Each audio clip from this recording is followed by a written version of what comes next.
Welcome to CXWise, the podcast where we share wisdom, insights, stories, and expertise from the world of customer experience. Hi, I'm your host, Nathan Bennett, and you're about to hear real-world experiences and practical advice that will elevate your CX game across no matter your industry.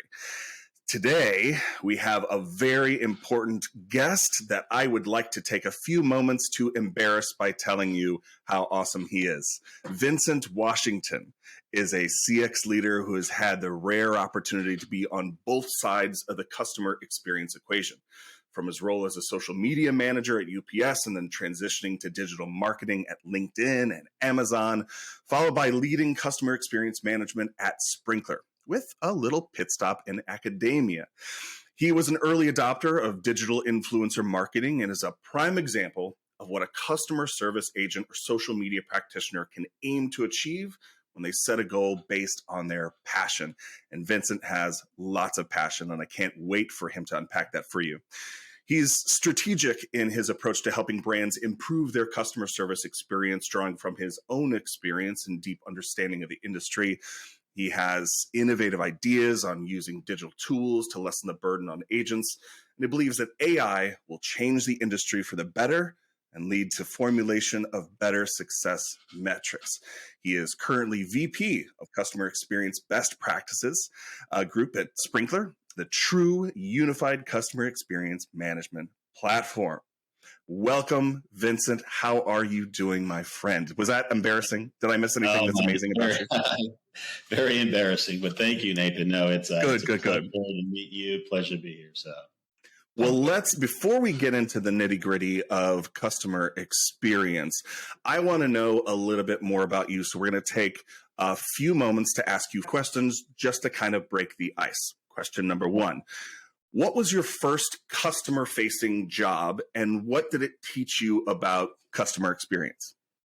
Great question.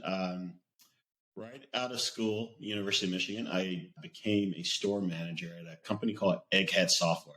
So these are like computer software stores all over the U.S. at some point. Started by Paul Allen of Microsoft fame, and it really taught me, I think, one of the foundations of kind of what I do today is like, how do you explain technology to non-technical people and highly technical people? And so how to be in that being able to understand and pivot and communicate effectively. So it was really, I think, one of the foundations of my career. You recently passed 1 million miles flying with Delta Airlines. Is that right? That's correct. So here's the question. What is Delta doing that other airlines should emulate in the realm of their customer experience? So, I logged in and I saw that I was, hey, you're almost close to 1 million miles. And it was like a month ago, and I forgot about it. Right. And so then I was on a trip, and my name comes in on the loudspeaker, and two Delta great people came up and said, hey, you're at 1 million miles, and they thanked me and they celebrated me at that moment, and we had no idea that we were going to talk about this, but actually I got this from Delta, like in the mail a couple of weeks later.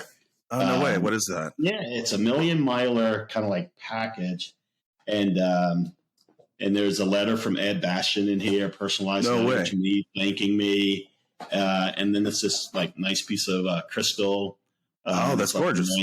Yeah, I mean, it's amazing. And to your point, it meant something to me, and I have it here on my desk where you can see their attention to making the experience better. And I mean, they're a great example of customer experience. We often talk about the worst customer experiences that we've had. I'd like to hear one of your best customer experiences. We just talked about Delta, but can you think of one of the best customer experiences you've had in recent memory that's maybe like on a lower level? So there's a couple that immediately stick out in my mind. I was helping my daughter move, and we hired some movers, and this moving company, they sent over 3 guys. They were professional. I mean, they communicated clearly what, how long it was going to take, what they want to do, what their strategy was for moving, their items. They took care of everything. You could tell they were working efficiently. And and it's just, I don't know, courteous. I grew up in the South, and it's always been a yes, ma'am, no, ma'am for me. Right. But Right. to hear other people, articulate that back as they're providing a service for us was really special. And they got us there efficiently.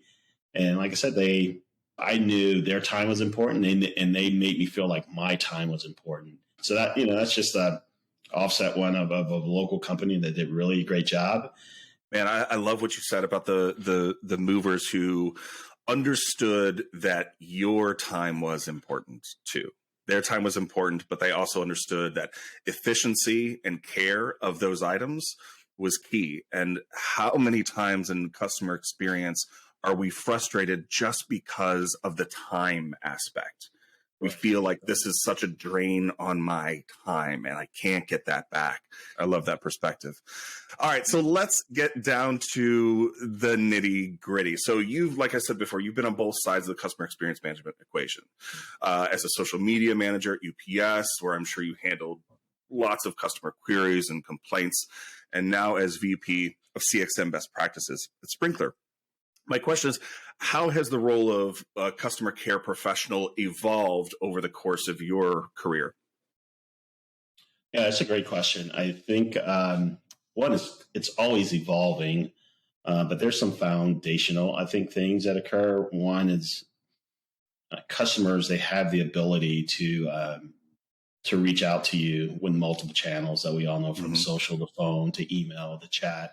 So there's this huge emphasis on their availability to reach out to a brand, and the expectation that the brand is listening to them regardless of what medium they use. Sometimes they're not even talking directly to the brand, but there's an expectation that a brand is listening. And so I think that one immediacy is something that has always been there, but it's like escalating more and more and more.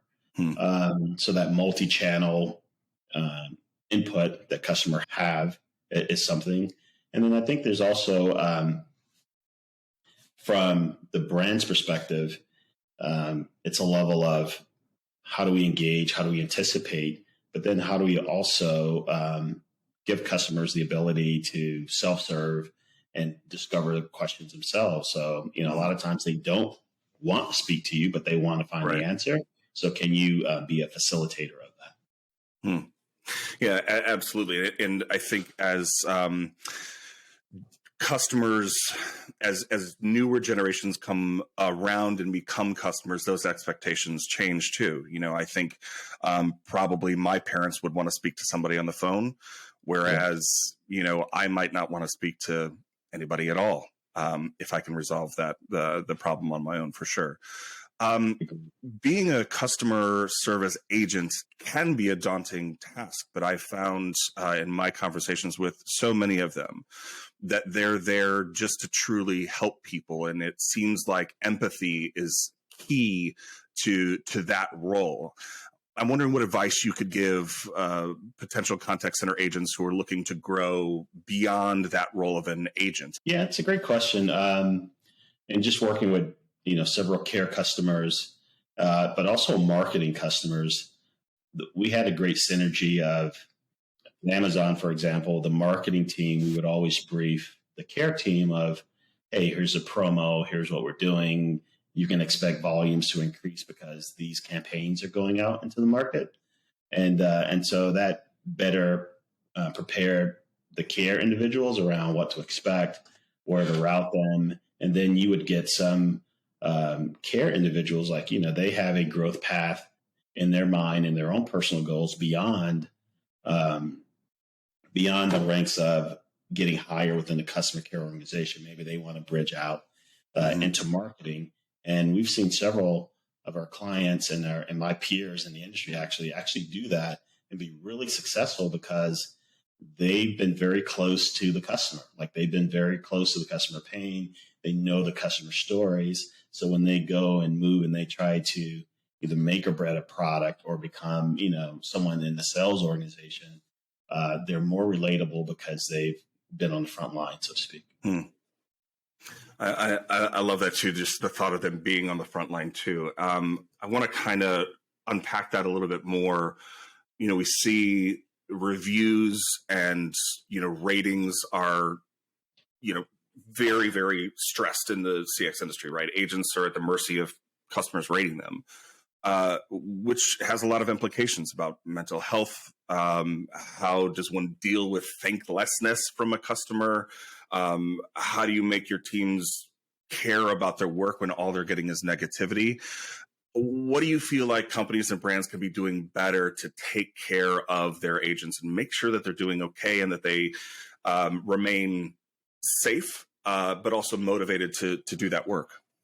That's a great question. I think like being a people leader and the responsibility that I have of my leaders is that it doesn't matter what the company's values are if I don't represent it, right? The company's missions and company's values, they don't extend, in my opinion, past your personal leader. And so if I don't exhibit that, whatever those core values are, then it's not going to trickle down to my team. And so what I've always tried to do, and especially in the care organization, they are on the front lines of a lot of negativity. And especially, like you said earlier, UPS, like when we had that digital care team, we got the volume of people when they were at their most stressed. I'm looking for this delivery that could contain medicine or could contain a special gift at a special time. So there's always that high end pressure. And so you as a leader need to understand that, they aren't robots. They're dealing with that. And then there has to be time built in to decompress from those calls, but then also empower them as much as you can to resolve it. I think most of the care experiences that I've had that were unsatisfactory wasn't because the person wasn't emotionally engaged in trying to resolve my issue. It was that they were not empowered by either systems or policy or process to actually help me. And so as leaders, you got to figure out two of those. One, understanding the emotional IQ and EQ of your team and having a pulse on that and building breaks and team building and systems to allow them to rejuvenate. But then also you have to look at, are you empowering them to answer the volume of calls that are coming or to address the issues that are coming? Right. And part of that may be, as we talked about earlier, how the game has changed with, can AI interpret what your volume is, and then you can properly address that so the care agent doesn't have to do it? Or does it give you the baseline of what the problems are so you can take that internally and structurally fix it at scale? That will minimize the volume of calls you get anyway. I think that's a huge thing that you touched on about empowerment of the agents. I know I can think as a customer, so many interactions that I've had that have become frustrating, and I've had to check myself because I'm like, I'm getting frustrated at this person, but I have to realize that they have not been empowered to solve this problem for me in a way that's efficient or meaningful. And so, you kind of have to say, I find myself saying a lot, I know it's not you. I know it's not you. Right.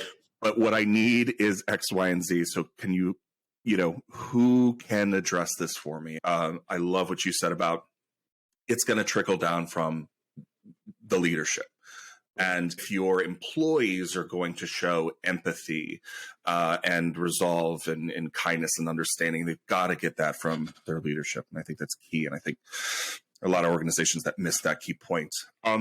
I want to pivot to something you said I thought was really interesting in a recent interview you had with CMS Wire. You mentioned that, and forgive me if I get this quote wrong, but I think you said that personalized and not relevant is a thing. Right. Personalized and not relevant is a thing. Can you unpack that for us and give us a little bit of context? And because I love that, and I'm probably going to want it on a T-shirt or a bumper sticker. So what did you mean by that? I love it. If you could just give me a little, credit at the bottom. Oh yeah, you'll absolutely be quoted. Absolutely. Yeah. So for me, so one of the brands that I support, they send me emails all the time, and there's always been this debate: is email dead? Is email relevant? And what I noticed is that I would get an email from this brand, and it'll say, "Hey, Vincent," and so they got the personalization right. But then the rest of the content that's in this email is not relevant to me at all. I mean, there was like dresses and some other things, and it's like I don't even. That's not even. If you even looked at my buying profile, you could get a little bit closer. You've personalized it to me, so you know my name, but none of the content that you've delivered to me is relevant. And so that's where I challenge, some brands that we talk to around. Mentally, someone somewhere is checking a box saying, "Hey, we have personalization campaign and it's working." And my challenge is, are you sure? That they can be completely personalized but not relevant. And it kind of defeats the whole goal of what they're trying to do, because it doesn't seem personal at all. You may know my name, but you clearly don't know anything else about me. So I wish you didn't even use my name in that context. Agreed. I would be more engaged with you if you asked what my name was, right? Yeah. Instead of what's your name? Right. Exactly. Are you interested in these dresses? Not today. Not today. But thanks for asking. That's right. Yeah. Spot on. Yeah. I know that you don't have a crystal ball necessarily, but I'm wondering if there are some trends that you see coming around the corner as far as customer experience management comes in 2023 or beyond. Is there anything that you're looking at that either gives you concern or gives you some, hope, excitement? I'm excited by, I think, through automation, through technology, through several things, just people being connected all the time, or brands having the ability to connect with individuals. I get excited when people connect the dots of like my customer journey. And regardless of how I engage with a brand, there's different stages where, again, there's an opportunity to engage with me differently. And as I see more brands, one, recognizing that, and two, that they're recognizing that like loyalty is not it's not a card. You know what I mean? It's not points where you earn and burn, but they're really starting to see loyalty as an overall strategy of let me make this experience better. So they engage with my brand more. I mean, it sounds very rudimentary and simple, but I see that more brands are really getting aggressive around realizing that, and it's not always trying to find a new customer and the next customer. Is like, how do I make the existing customer happier with their engagement with me and their relationship with me? I don't consider myself a customer of Delta. I think I have a relationship with Delta Airlines and its employees. I think building that loyalty based on experiences is key, because that's what we do human to human, right? We do the same thing. And I think until brands start realizing that that's a responsibility, if they want to retain those customers, is key. I have a leaf blower from a certain tool manufacturer, and it didn't have any loyalty to them necessarily at all. I bought it because I was like, that's a good price. It's on sale. A couple of months after getting it, the battery conked out. I didn't have the receipt. I couldn't return it. And my wife was like, well, why don't you just call them? And I was like, they're not gonna, ugh.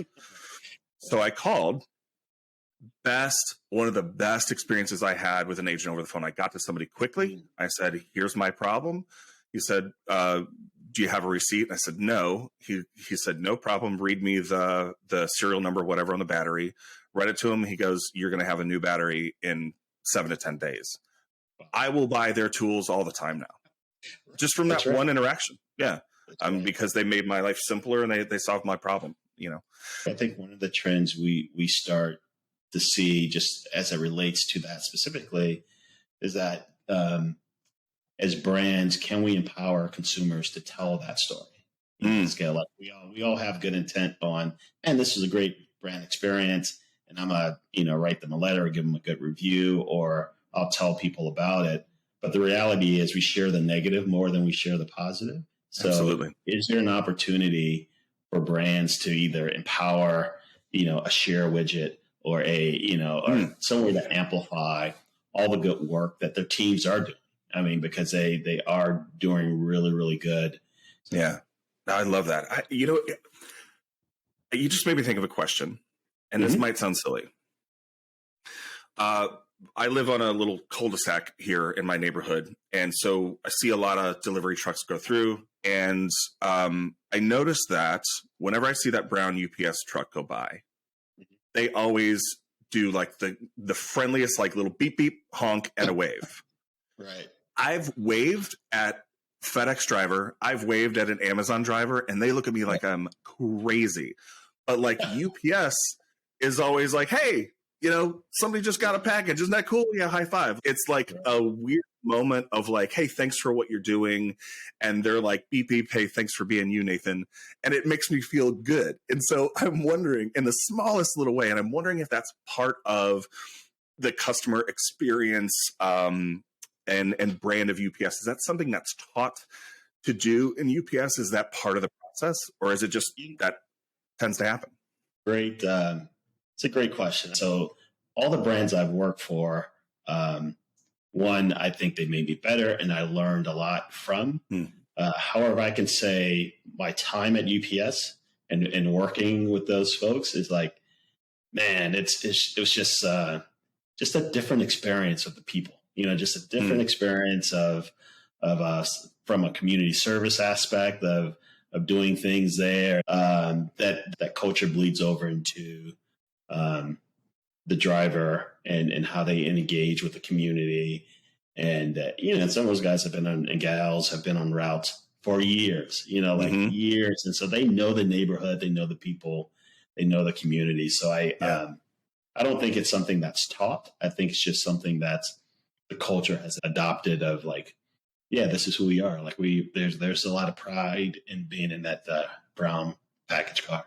Man, I think we could talk for a whole nother episode about how culture impacts the customer experience. But I know we're short on time. I do want to ask you something about something the CCW research report said about contact center trends, because we were talking about trends for 2023.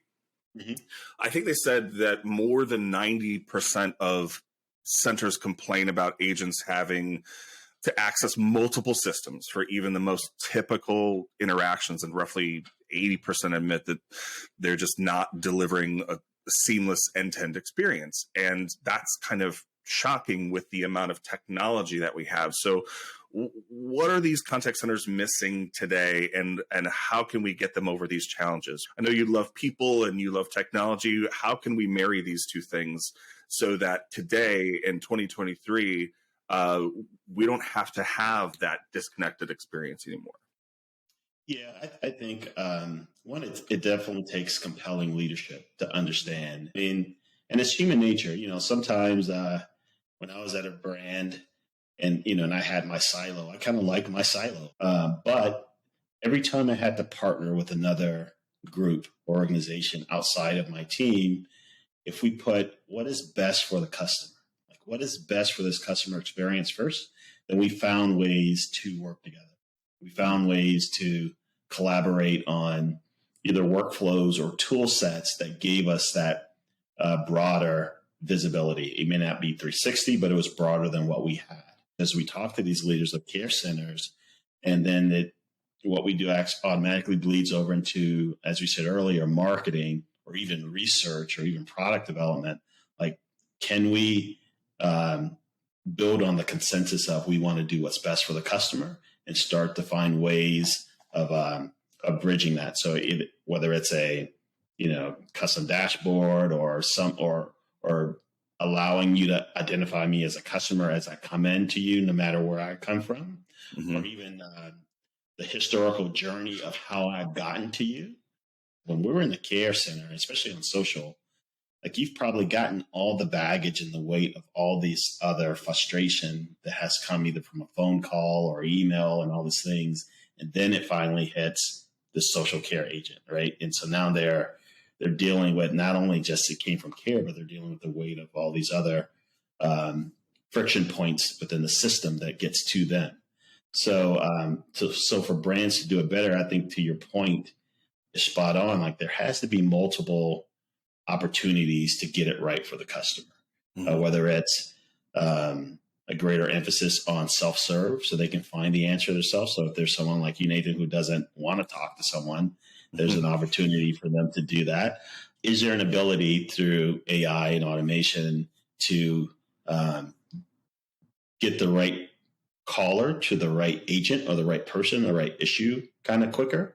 So it's a more data-driven approach to how you handle the volume. And then some of it is like being proactive. Like some of the smarter brands I've seen, they're actually listening to what are people saying about their product? What are people saying about the experience? And then they proactively prepare their care centers to handle that volume or prepare their marketing team to proactively address an issue or a concern. Right. So now you can begin to mitigate that. I think one of the really smart things that we were doing at a project with Amazon when we introduced the Echo device, like we were listening to like, what's the concern with this device? You know, some people were concerned about privacy. You know, is my data secure or spying? You know, or are you always? And so once we understood and did that proactive listening exercise of what we think the anticipated care calls would be, and then begin to prepare the care team to answer it, but proactively get the marketing team engaged of answering those questions. And that's when you start to see the evolution of not only the care organization, but the success of the initiative. I've worked in the contact center space for a while now. And one of the things that I'm noticing as I'm talking to you that I think makes a big difference, and I'm going to change the way that I speak about it and that I write about it as well, is you've constantly said care center.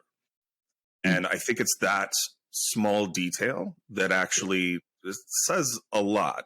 I mean, there's contact, and then or there's a call center or whatever, right. Or let's change our perspective and how we think about it and how we talk about it. It's a care center. And even that, I think if I'm an employee in that environment and that's coming from my leadership, I think I feel better about my job and I understand and I'm reminded about why I'm there, which is to care. Closing us out, one of the things we love about CXWise and why we're here is to provide a resource and many resources about customer experience so that customer experience professionals can learn, can grow. I'm wondering if you have a book recommendation. And I also want to say that to our audience members out there, if you would like to receive a copy of whatever book Vincent is about to recommend, we're going to invite you to share your takeaway from this episode on LinkedIn, on social, on Twitter, wherever you're at, and tag us with the hashtag CXWise. And we will get you a copy of whatever tome Vincent is about to recommend to you. So no pressure, Vincent. Wow. That is a bit of pressure. Let's see. So I would say socialmedia.org has always been a great way when I was on the brand side of learning, understanding, and developing a relationship with peers in the area. As far as a book, I would say one that I've always kind of gone back to, and it's been in market for a while. It's called Delivering Happiness. Delivering Happiness. Delivering Happiness. By Tony Hesh, who's a Zappos CEO. Yep. And so I thought he had just a great delivery of purpose, but also passion that kind of leads to profits. So I thought he brings a lot of that entrepreneurial spirit together. I love that. My team and I have been talking a lot about the philosophy of customer experience behind Zappos, actually. So Delivering Happiness is a fantastic, fantastic book. So if you'd like a copy of that book on us, based on Vincent's recommendation, then share hashtag CXWise. So this is my last question before we wrap things up. Thanks so much for hanging on with me. If you could go back to freshly out of college, Vincent, working as a manager at Egghead Electronics, what would you tell him about his career trajectory? What would you say to that young store manager? Yeah, I would say, man, if I had to give myself advice, then like continue to challenge leadership. I mean, challenge in the right way. Like understand the environment, understand what you're doing, but just don't assume your leaders have the right answer. That was saying, be the change you want to see. But then I think the one key pillar is like always be curious. I mean, you can be curious about things you don't even like. Why don't I like this, right? And so that that DNA of curiosity will help you make really good decisions and enjoy the journey of what you're trying to do. So. Absolutely enjoy the journey. Great words to end our show on. Vincent Washington, cannot thank you enough for spending your time with us. Because of you, we are all CX wiser. Thank you so much, sir. We really appreciate it. Until next time, thanks everybody for listening and watching, and we'll see you next time.